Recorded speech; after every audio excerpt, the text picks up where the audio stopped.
உறவுகளுக்கு வணக்கம். இதுதான் சின்ன வெங்காயம். ஒவ்வொரு ஊர்லேயும் ஒவ்வொரு பேர். இது உள்ளின்னு சொல்லுவாங்க.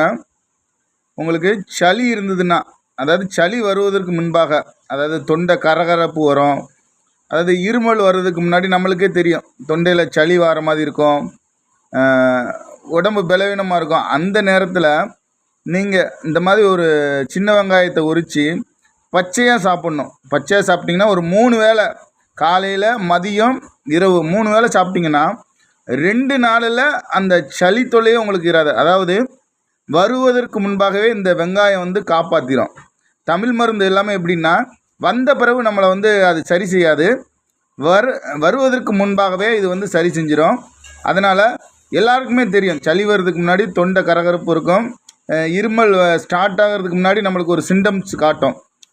நீங்கள் இந்த வெங்காயத்தை சாப்பிட்டிங்கன்னா, அந்த மாதிரி நேரத்தில் ஒரு நாளைக்கு முன்னாடியே இந்த வெங்காயத்தை 3 நேரமும் சாப்பிட்டிங்கன்னா 2 நாளில் அந்த ஆரம்பத்திலே அது தடை பண்ணிடும். அதனால் இது ₹1 கூட செலவு இல்லாமல் உங்கள் குணமாயிடும். சில பேர் இருமல் வந்துச்சுன்னா 10 நாள் 15 நாள் நம்ம விட்டு போகாது. அந்த ஸ்டார்டிங்லேயே அந்த இது பண்ணிட்டீங்கன்னா கண்டிப்பாக உங்களுக்கு தொடர்ந்து அந்த எந்த ஒரு தொல்லையும் இருக்காது. நன்றி, வணக்கம்.